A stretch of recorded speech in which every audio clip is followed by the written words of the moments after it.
Nasa Amerika na nila. Saka si Ani. Iyo pala.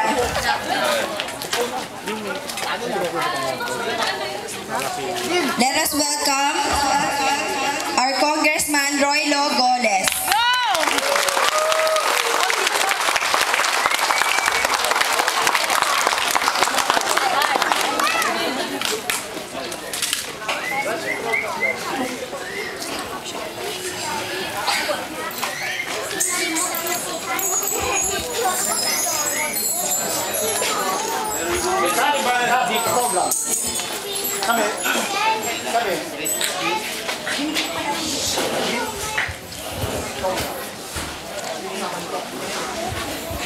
Hindi pwedeng buksan na yung ilaw.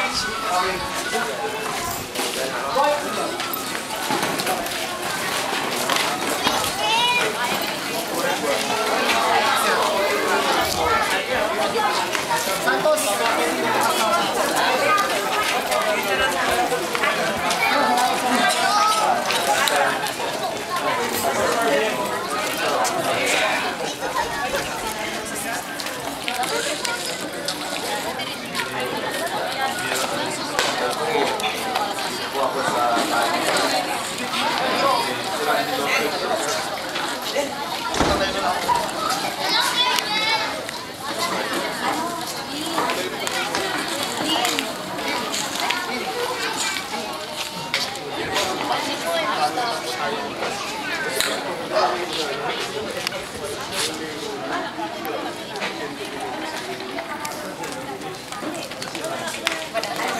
Randy!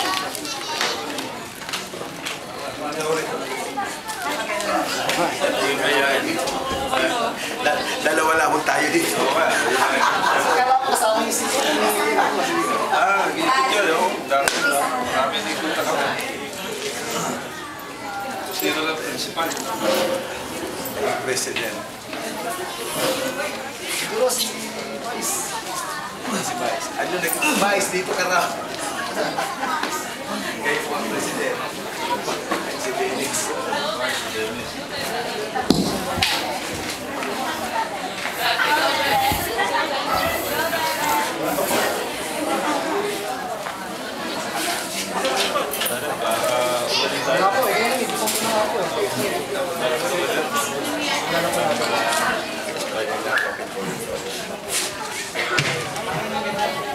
So good evening, ladies and gentlemen. So to start off our program this evening, may we ask everyone to stand up for the Philippine National Anthem.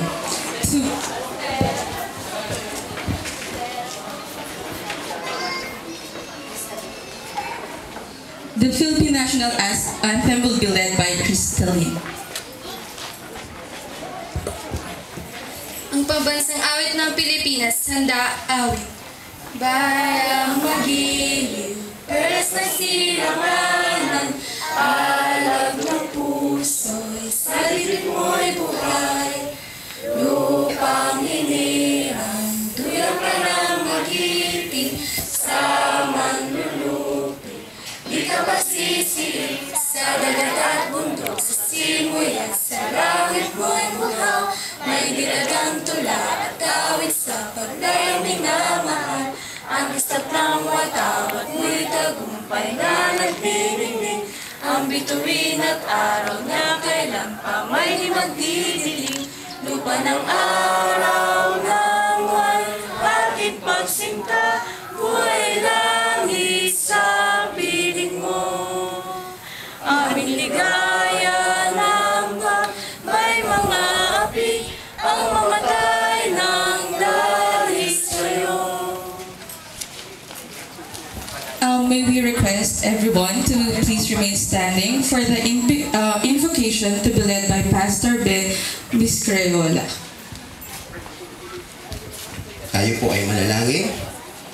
Ama naming makapangyarihan sa lahat, sa pangalan ng iyong anak na si Jesucristo at sa kapangyarihan ng Espiritu Santo, amin pong itinatalaga sa panalangin ang magandang okasyon ito. Hinihiling po namin na samahan mo po kami, gamitin mo po ang mga tagapagsalita at ang aming dalangin na ang pamunuan ito, Panginoon, ang isa sa pinakamagaling na itatayo mong pamunuan sa taong ito. Salamat sa iyong kabutihan sa amin. Salamat din po sa mga naririto at dinadalangin po namin na ang kalooban ng Ama na nasa langit ang siyang mahayag sa aming pagtitipon. Ito po ang aming panalangin sa pangalan ng Ama, Anak at Espiritu Santo. Amen. Thank you very much, Pastor, for that inspirational words.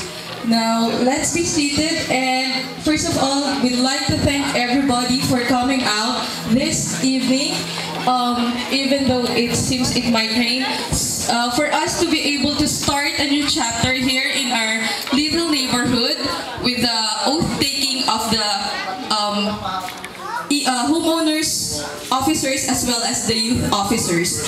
So to start off the program, we would like to ask for an opening message from our Vice President, Mr. Dennis Hernandez. Let's give him a warm hand of applause.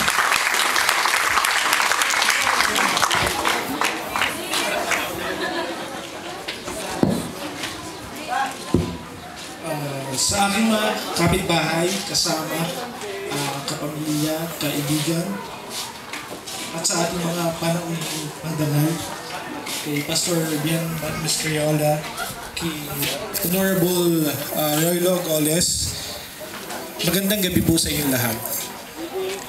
Ang pagsasama-sama natin at pagpapaunlak sa ating mga panauhin sa gabing ito ay isang oportunidad sa amin, sa mga naatasan na mamuno sa INA Executive Homes Association.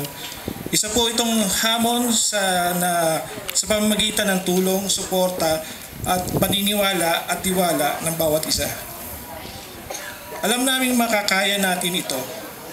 Walang malaking bagay at di nagsisimula sa maliit. Kaya naman, naway pagkalooban kami ng may kapal na mamagawa namin ang mga bagay na ito. Sa ating pong lahat na narito, kailangan po natin ang katatagan, suporta at tiwala ng bawat isa sa inyo pong lahat. Kasama niyo kami. Magandang gabi po sa inyo lahat. Maraming po salamat.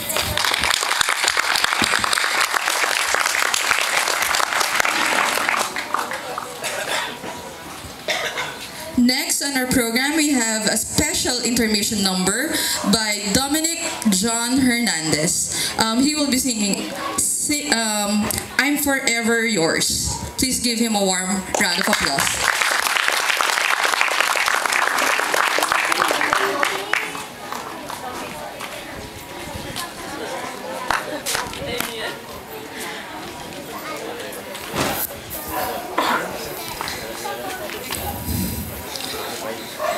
I give my all to you. Send me and I will go for you to the ends of the earth. I follow after you. I want the world to know your love endures forever. Tell me and I'll obey. This is for greater than sacrifice. Trusting you, not myself. Always leads to blessing. Lord, have your way in me. Not my will, yours be done. Here I stand within your presence, longing for your touch. 1,000 days cannot compare to one in your courts. Hold me now and never ever let me go. My Jesus, my precious Savior, I'm forever yours. Tell me and I'll obey. This is for greater than sacrifice. Trusting you and not myself. Always leads to blessing. Lord, have your way in me. Not my will, yours be done. Here I stand within your presence. months longing for your touch. 1,000 days cannot compare to one day in your courts. Hold me now and never ever let me go. My Jesus, my precious Savior, I'm forever yours. I will worship you forever. I will worship you. And I will worship you forever. I will worship you. Yes, I'm forever yours. Thank you very much, Dominic, for that very inspirational song.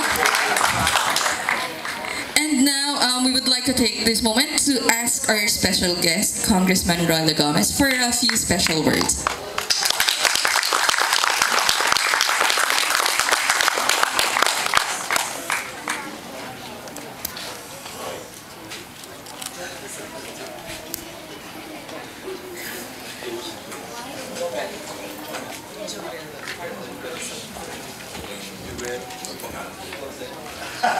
Thank you very much, Jobel. Magandang hapon sa inyong lahat. Sana magpatuloy yung pagganda. Baka bigla tayo ma-disperse dito. First of all, unang-una, ako po'y bumabati sa bagong pamunuan ng INA Executive Homes. At binabati ko kung if you would allow me, babanggitin ko sila isa-isa. Presidente Randy Lopez, Vice President Dennis Hernandez, Secretary Fernando Santos, Treasurer Corazon Alcantara, Assistant Treasurer Luz Banasian, PRO Jocelyn Banasian, at ang mga iba pang mga opisyal, mga board members. Medyo mahaba ang listahan ng mga committee. Hayaan nyo na just greet them in general. At binabati ko rin po ang ating napakahusay na pastor, Bien Miss Criolla. Ang ganda ng kanyang invocation. Sa boses na lang, kuhang-kuha na. At binabati rin natin ang ating masipag na kagawad ng Barangay San Antonio, Ray Cirujano, na isa sa mga tao na talagang tumutulong sa akin sa pagpapatupad ng mga iba't ibang mga serbisyo natin dito sa 2nd District ng Parañaque, lalo na po sa Barangay San Antonio. Ray Cirujano, Kambal Cirujano. At sa inyo po lahat, it is really my pleasure to be here. Alam niyo, itong lugar na ito, alam niyo naman, yung lugar niyo medyo nasa dulo, yung hindi dinadaanan, sinasadya. At kung ako'y pupunta rito without an invitation, I know how it is sa buhay sa subdivision. Pag pumasok ko rito, baka karamihan ng mga bahay ay nakasarado ang pintuan at hindi mararamdaman yung aking presensya. Hindi katulad pag ako'y magpunta sa lugar ni Ray Cirujano sa Lower Barangay. Maglakad na ako ng mga ilang metro doon, 100 tao na ang nakakausap ko. And I often do that in Lower Barangay, as well as in San Pablo Street, and in many places here in Barangay San Antonio. In fact, galing lang ako sa maraming lugar dito sa inyo, sa Barangay San Antonio. Nagkataon na maraming activities dito. I came from 4th Estate Elementary School. There is an occasion there among some ladies organization. From there, pumunta ako ng Area 7B to oversee our Coliseum project there na kasisimula lamang. Tapos namasal ako sa Banner Street, nagtanong-tanong kung kumusta na ang presyo ng mga bilihin doon so that mamomonitor natin kung ano ang trend ng mga bilihin.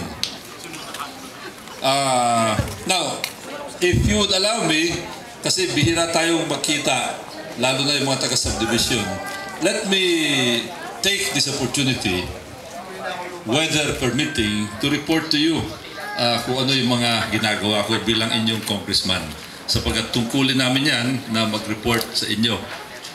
First of all, ang isang kongresista, dalawa ang trabaho. I think you're all very aware of that.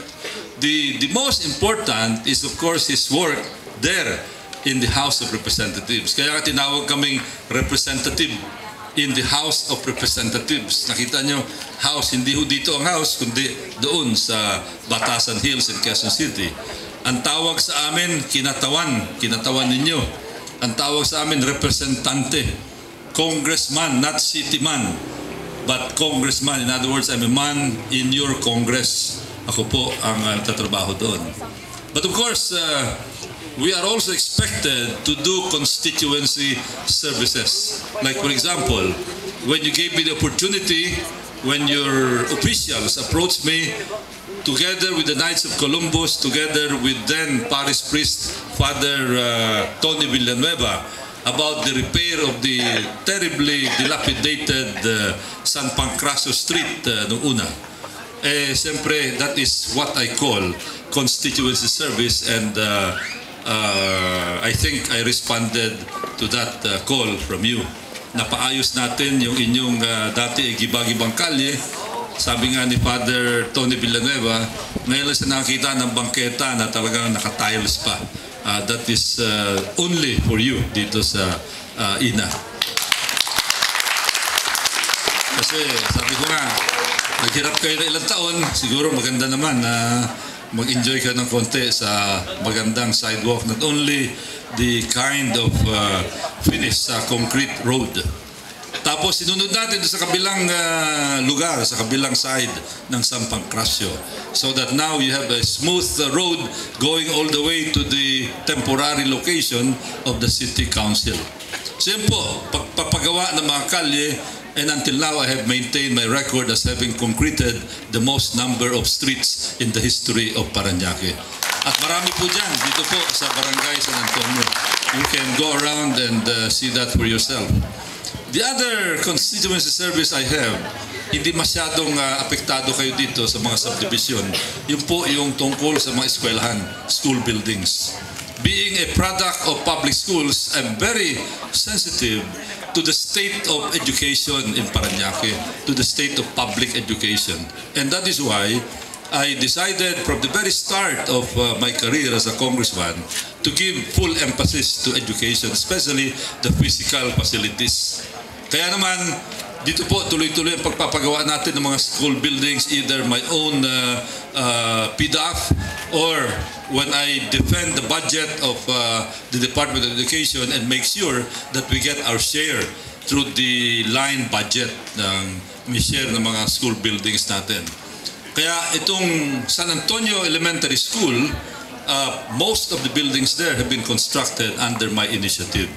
Also, Port State Elementary School, also F. Serrano Elementary School in Barangay Don Bosco, in San Agustin Elementary School, and so many other schools in Parañaque, even including a big school outside the 2nd District, and this is the Parañaque National High School, where 4 huge buildings have been constructed under my initiative. Kaya naman, tuntua rin ako na ako'y kinilala na nagpagawa ng pinakamaraming school buildings din sa kasaysayan po ng Parañaque. Pero siyempre, mga kabataan dito, hindi napapakinabangan yan. But I'm sure that many of your friends, many of your associates, children of your associates are benefiting from this public education program under the initiative of your congressman. And then of late, ito pong mga covered courts, now more popularly known as Coliseum. May nagtatanong, bakit Coliseum yung pinangalan nyo? Kasi na-inspire ako. Kasi public school graduate po ako eh. Ang mga public school, nadaanan nila yung mga school buildings, ang tawag dyan. I don't know kung sino sa inyo nag-aral sa probinsya. Meron ba mga nag-aral sa probinsya dito? Probinsya. Kung kayo nag-aral sa public school sa probinsya, meron isang type of school building that were constructed a long time ago. Nagsimula during the early period of the last century, before even the Second World War. Ito po yung tinatawag na Gabaldon Building, named after the congressman from Nueva Ecija who authored the funding of the program for the construction of new school buildings. Kaya sabi ko, siguro baka pwede rin na may pangalan. So now it's part of the Parañaque lexicon. Nagkataon na yung pangalan ko somehow rhymes with the Coliseum. Kaya medyo, no, siguro kung Lopez ang apelido ko, baka hindi pwede, no? Hernandez, medyo mahirap din. Si Rojano, lalo na. Si Rojano Siyong, medyo mahirap. O kaya, Alcantara Siyong, medyo mahirap. Mabuti na lang, Goles Siyong ang pangalan. Kaya nagda-jive po. Swerte ko yun. Ganyan ang branding, di ba? That's part of branding. So ngayon, kaya galing ako na sa Area 7, sa St. Martin Village, and today, to support State Elementary School, yan ang Coliseum number 1. But today, there are more than 50 Coliseums either already completed. In fact, pinakahuling na-inaugurate namin, number 49. Sequence kasi yan, number 49, ang pinakahuling na inaugurate namin. But right now, as I speak, there are, I think, about 9 that have been either started or already ongoing or already completed. And meron pang iba in the pipeline for bidding. And I think by the end of October or November, we will have more than 60 Coliseums in the 2nd District of Paranaque. But even without that number, even before the election of 2010, I reached already a number that the Department of Public Works told me that because of that, I have they believe that I have constructed the most number of covered courts, not only in Parañaque but all over the country. At alam nyo, yung style ng Coliseum natin, marami din po mga ibang kongresista ang pumupunta rito para tingnan at para gayahin sa kanilang lugar. Sa Iloilo, mayroon sa Maynila, and then of late, yung congressman ng Negros Oriental has told me that he would be sending his engineering staff here to look at some of the Coliseum projects that he would copy. Kaya tuwan-tuwa po ko. Alam mo, sabi nga nila, the best compliment that you can do to a fellow human being is to copy what he is doing. Pag kinopya ang ginagawa mo, ang ibig sabihin niyan, mukhang okay, kasi kinokopya niya. Now, I'd like to also go into what I do there in the House of Representatives. And I'm very sure that if you follow the news, television, print media, or even radio, I'm sure that somehow you're able to monitor what your congressman has been doing. I have remained as your spokesman in the House of Representatives, and I've tried my best to meet your standards and your expectations. I have participated in practically all the debates on national issues that are very important: graft and corruption, defense, General Garcia, Spratlys, name it. I try my very best to contribute. At minsan kahit na ayaw mo na mag-contribute, I think somehow media would ask for my opinion, and when I give my opinion every now and then, they would print or report my opinion. Pagdating naman sa legislation, in the last Congress, I reported that I was successful, very fortunate in authoring 3 major landmark laws. Ang pinaka-importante dyan, yung Climate Change Act, which is going to affect a lot of us here, especially the younger generation. I was inspired to be the author of the Climate Change Act when I witnessed on a personal basis a presentation made by Albert Gore, the former Vice President of the United States, who is the principal advocate and in fact a Nobel Prize awardee as far as climate change is concerned. I saw him give a presentation on climate change in Makati, and I was so awed by that presentation, and I said, kailangan mag-author ako ng climate change law dito sapagkat napaka-importante para sa atin. Especially we are a coastal town. Ang isa sa pinaka hindi ko makalimutang message ni former Vice President Albert Gore was that if we don't do anything about it, because of global warming, the sea levels are going to rise and the coastal areas of the world are going to be adversely affected. At sabi niya, it would rise by a few meters, and he pinpointed in particular the communities in the surroundings of Manila Bay. Ang sabi niya, millions of Filipinos are going to be affected, are going to be dislocated pag tumaas ang karagatan. So you can imagine already, tayo medyo malayo tayo dito, but there's so many places in Parañaque that are near the coast. Apektado tayo, pati flooding. In fact, right now, we are already feeling the adverse effects of climate change because of the severe rains and very unpredictable weather that we've been experiencing, and even unusual floodings that never happened before. Andyan yung Undoy, no? Pero yung Undoy hanggang dito, naapektuhan tayo niyan. Andun din ang Philippine Coast Guard law and also the international humanitarian law. Very important. Even the United Nations was monitoring the progress of that law until it was passed. And those laws that I mentioned are authored. Principally, ako po yung #1 author nito mga batas na ito. Hindi po co-author, kundi author talaga nito mga batas na ito in response to your expectation that I should be active in legislation. Itong bandang huli naman, tuloy pa rin ang trabaho natin, and I am so happy that when the President, may nilabas kasing appendix ang Presidente sa kanyang State of the Nation address, isang libro, medyo makapal. Ang tawag dito, the President's Priority Legislative Measures. Alam nyo, ang ginawa ng Malacanang, pinag-aralan yung hundreds and hundreds, maybe even thousands of bills filed in the House of Representatives and also in the Senate. And the presidential management staff and the president selected 23 bills that they have identified as their priority legislative measures. Imagine, 23 only out of the thousands. There are about 280 members of Congress. So hindi pwedeng lahat mapili. Pinili 23. And if a congressman would have one of his bills selected, he would be already considered a very lucky congressman. 23 out of 280. It is my pleasure to report to you that of the 23, 3 are principally authored by your congressman here in the 2nd District of Parañaque. Ano po yung mga yan? #1, strengthening the Witness Protection Program in order to make sure that people like Jun Losada and Rabusa are properly protected, to make them stronger and more immune to pressure from those who are affected by their testimonies. That's one. The second is strengthening also of the anti-money laundering law. We already have an anti-money laundering law, but somehow meron pa rin mga weaknesses. Ang dami pa rin mga loopholes, so some despicable people who have raked in a lot of money from illegal sources like illegal gambling, illegal drugs, even graft and corruption, are still successful in hiding their loot.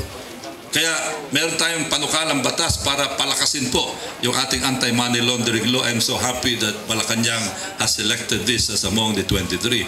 And the third is the Maritime Zones Act bill. Ito naman, yung definition ng mga bagay na tinatawag na katulad ng Territorial Sea, Exclusive Economic Zone, and these are now very important. Siguro ilang weeks na binabasa natin yung tungkol sa Spratlys, tungkol sa South China Sea and West Philippine Sea. These are developments that are very critical to the future of our country. How we define territorial sea, how we define the exclusive economic zone, and how we protect and defend our sovereignty. And all our rights, especially with respect to our natural resources in our exclusive economic zone. Kaya maswerte po na ito ay napili ng Presidente, and I'm very sure na ito ay maipapasa. So yun po yung mga panukalang batas na na-contribute natin, and I'd like to reiterate, 3 out of 23 authored po. Hindi po co-author, kundi principally authored by your congressman in the 2nd District of Parañaque. Kaya po, hindi po miyembro ng Committee de Silencio ang inyong congressman dito sa 2nd District. Ang Committee de Silencio yung mga tao na hindi nyo naririnig, hindi nyo nababasa, hindi nagko-comment, hindi sumasama sa mga committee, hindi nyo nakikita pagdating sa trabaho sa Kamara de Representantes. And then I also would like, as a finishing report, to report to you that I have been your congressman since 1992. Barangay San Antonio has given me landslide victories since 1992, 1995, 1998, 2004, 2007, and 2010. Parati po ang landslide dito sa Barangay San Antonio, including your subdivision. At salamat po. I'd like to thank you. And gusto ko sabihin sa inyo na mula pa po noong 1992, minsan hindi po nag-absent ang inyong congressman. Perfect attendance po ang inyong congressman. Maraming po salamat. Sinusunod ko lang yung inyong utos. And now I'd like to focus now on your association. I'd like to congratulate you in advance. I'd like to wish you well. I know that the job of the officers of a homeowners association is very difficult. Kami sinisweldohan, kayo hindi. Ang mga kapitbahay kami medyo malayo-layo sa mga maaring magreklamo sa amin, pero kayo hindi kayo pwede dahil alam ng mga kapitbahay nyo kung saan kayo nakatira. I know that because since I became a member of the BF Homes community, lalo na nung bago lipat yan, nung mga early 70s, ang una kong pinupuntahan parati at merong kulang ng pagkolekta ng basura, merong konting problema, siya ang pinupuntahan. And I know that is going to be, thank you, that is going to be your fate. So I wish you well. And if there's any way that Congressman Goles, together with Mayor June Bernabe, together with the other city councilors, especially Benjo Bernabe and my son, Councilor Rico Goles, kung pwede kami makatulong, hayaan niyo po na makatulong kami kahit na konti lamang, kung kaya po namin. And before you, I also would like to say that I'm so thankful that we have a mayor with wisdom and experience. Kaya naman hindi ako nahirapan na mag-implement ng mga project dito. Binibigyan niya ako ng suporta, binibigyan niya ako ng cooperation, and in your presence, I would like to thank and salute the mayor for all the good things that he has been doing for Parañaque and for all the support that he has given to me as your congressman in the 2nd District. Maraming salamat po. Magandang gabi sa inyo. Thank you, Congressman, for all the good things you have done in behalf of us Parañaqueñans, especially kami mga taga-ina. Hopefully, in the near future, magkaroon na rin tayo ng Coliseum, right, guys? So, once again, thank you very much for all of the things you have done on behalf of us Parañaqueñans. So, we would like to acknowledge the presence of our Barangay Kagawad of San Antonio, Barangay Kagawad Rey Sorejano.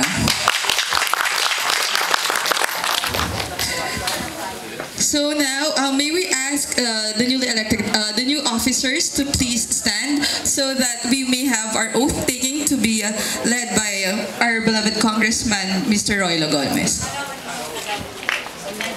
Okay, we also would like to acknowledge the presence of our two gorgeous Barangay Kagawad, Barangay Joms Eugenio, and Mama Gutierrez.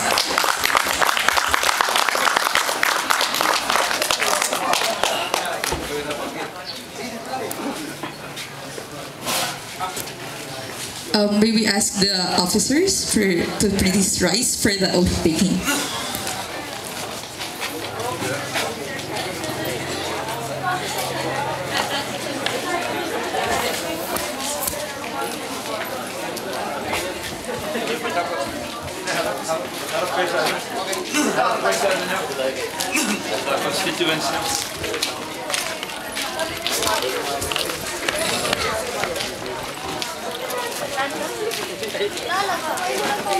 Inayayahan ko po ang mga kagawad, Kagawad Joms, Kagawad Mao, at Kagawad Ray para maging saksi dito sa inyong oath-taking.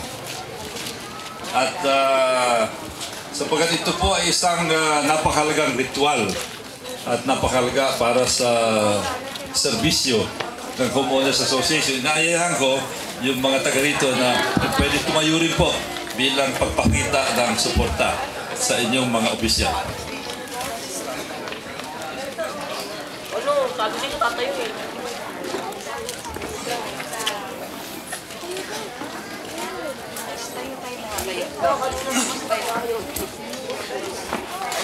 Okay, wala pa lang okay. Sige po, mangyari po itaas ang inyong kanang kamay at sumunod sa akin. I state your name.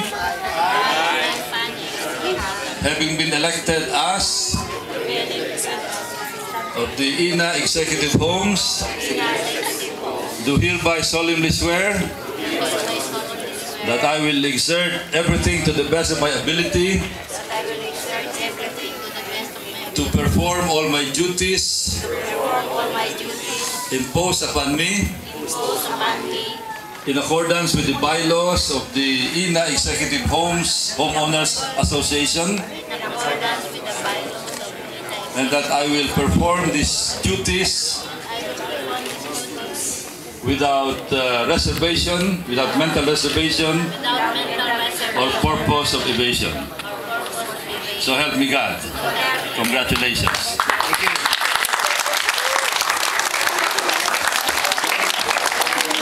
Okay, so may we request for the officers as well as Congressman and our barangay kagawats to please stay in front for a photo opportunity for our soon-to-be newsletter. So, and let's give another round of applause for our newly inducted officers.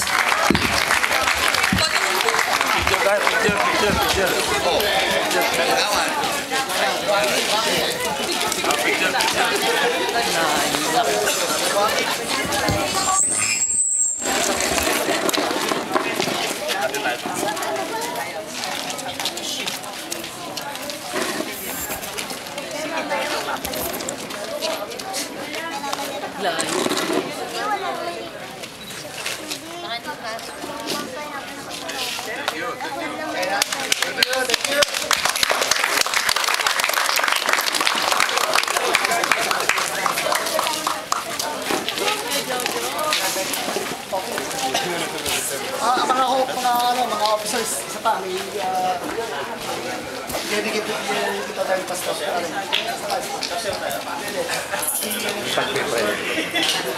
We would like to call on once again Pastor Bien Miss Criolla for the dedication of our new inducted officers. Okay po. Padaan muna. Gusto ko po dito tayo, ano? Alam niyo po, ang mapili po para maging opisyalis ng isang subdivision ay isa pong pagkatawag mula sa ating Panginoon, at ito po ay opportunity na binigay sa atin ng ating Panginoon Diyos. So, babasa po ako ng ilang talata dito. Sabi po, first of all, then I urge that requests, prayers, intercession, and thanks be offered on behalf of all people, even for kings and all who are in authority, that we may lead a peaceful and quiet life in all godliness and dignity. Such prayer for all is good and welcome before God our Savior. So ngayon, atin pong ipagpipray na ito pong mga taong pinili ng Panginoon, dahil naniniwala po kami na mismo ang Diyos ang nagtalaga sa inyo para manungkulan sa loob ng isang taon. Sa loob ng isang taon, atin pong idadalangin na ang buong INA subdivision ay makakaranas sila ng kapayapaan, katahimikan sa pamumuhay, at higit sa lahat, lalong magmahalan ang community. Pwede ko bang hilingan ang mga narito na tumayo po kayo at tayo po ay sama-samang manalangin. Naniniwala po ako sa pagre-release ng blessing. Pwede po natin iunat ang ating kamay sa kanila. Ayan, tayo po ang mag-unat ng kamay, and ako po ay mananalangin.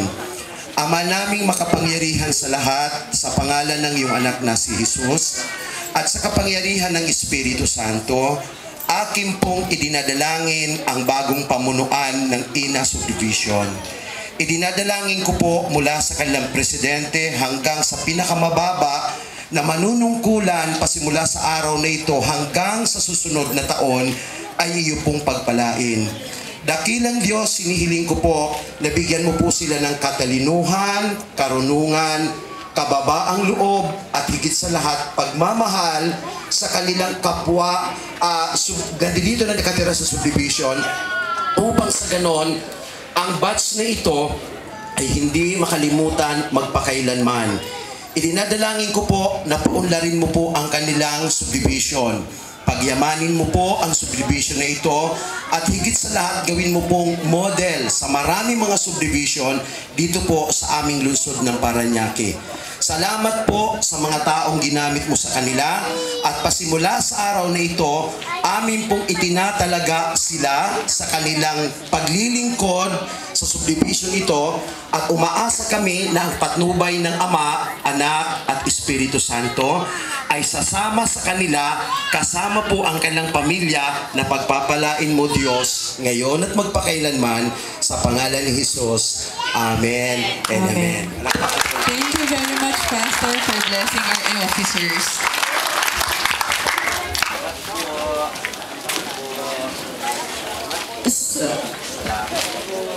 So now, if you've noticed, we have two mascots actually in front.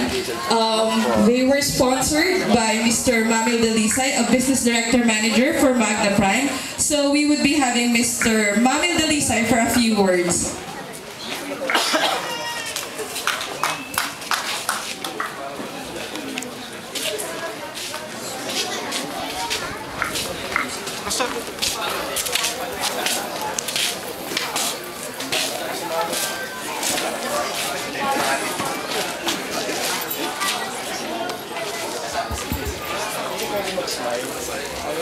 Hello, good evening.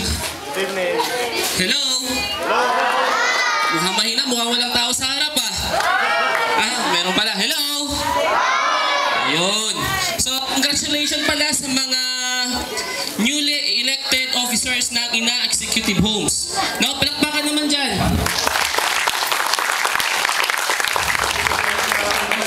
Okay, magpapakilala muna kami. No, ulitin ko lang. We are from Magna Prime. So, sino nakakilala kay Handipix? Ang daming tumaas ng kamay.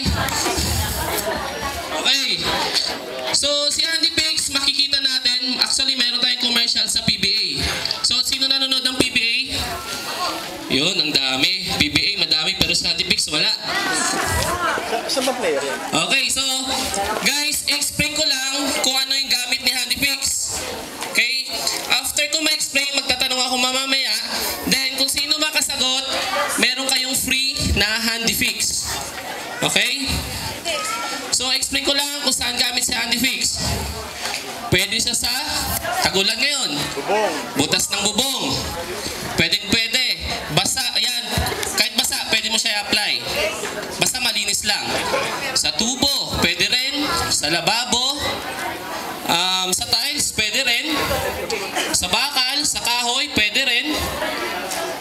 O yung mga lumala yung misis o yung asawa, pwede mo rin idikit. Dikit na dikit yan. Okay, so magsisimula na ako magtanong. Okay, si Handipix, para ka saan si Handipix? Si Sir. Gusto mo lalo. Sa bubong. Guys, si Sir nakasagot. Bigyan nyo ng Handipix. Palakpakan naman dyan. Okay, next. Para saan si Handipix? Dito banda. Si Sir. Tapal sa mga tolo. Saan, Sir? Tulo? Ang tapal sa mga tolo sa tubo. Akala ko pantapal daw sa tulo tulo ng bubong. Okay? So si Sir, pakibigyan si Sir. Hello. Doon naman banda sa likod. Si Sir ulit. Sir. Yan. Sa tiles. So pwede isa sa tiles. Saan? Sa asawa. Saan? Sa asawa? May asawa na ba kayo? Sa asawa. Okay, pwede daw. Ayun, bigyan nyo doon. Sa asawa. Okay. Doon naman sa likod. Nako.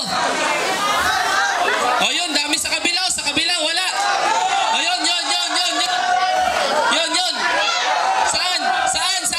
Para sa pinaka. Ayun, pakibigyan lahat. Sumagot lahat doon. Pakibigyan lahat yun. Pwede ba sa pinaka to?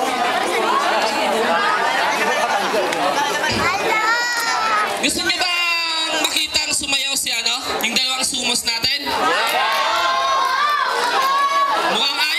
Di nila narinig oh.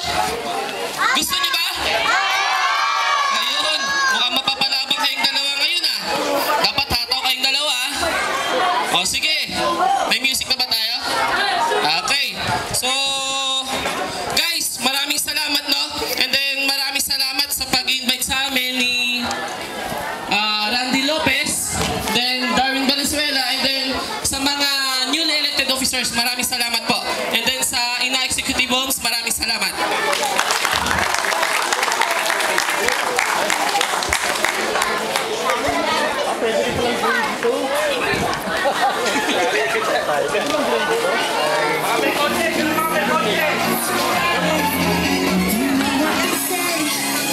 Life ain't always easy every day with the Father, so forget the day. It's all about tonight, like the food and start a riot, but fight for your ego.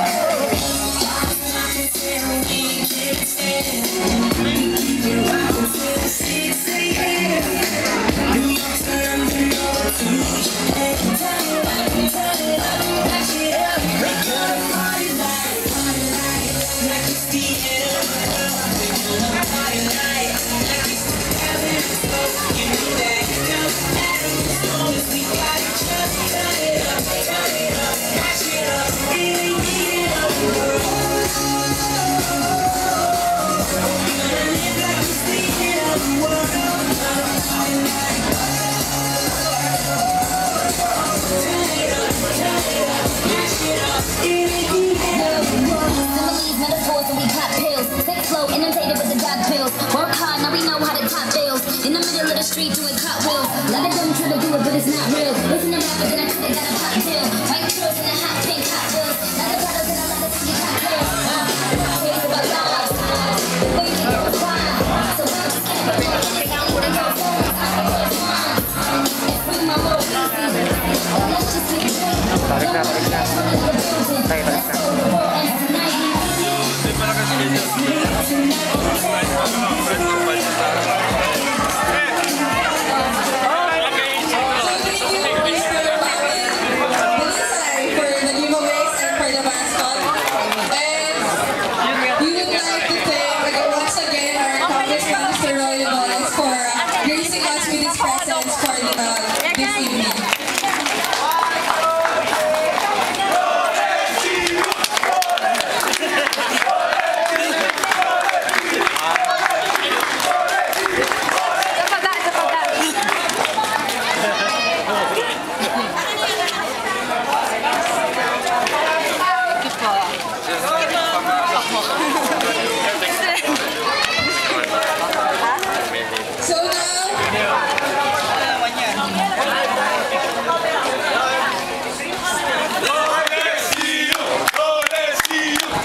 Next year. Kalin niyo muna yun lang. Kalin niyo muna. Maraming salamat po. Maraming salamat po. Picture lang. Alaga. Okay, 1, 2. Link tayo dalawa. Salamat po. Sir! Isa na lang. Isa na lang. 1, 2, 3. Thank you. Thank you po. Thank you talaga po. Thank you po. Isa na lang po kay Kosan. Sa inyo. Ipag ko po ito. Hello po. Hindi na ako po. Hello. Batangas po. Ang daming tension natin. Opo, ibigay ko gusto niya. Tsaka Minsan board. Sa ano? Sumuntalawag ka. Opo. Sino na mo?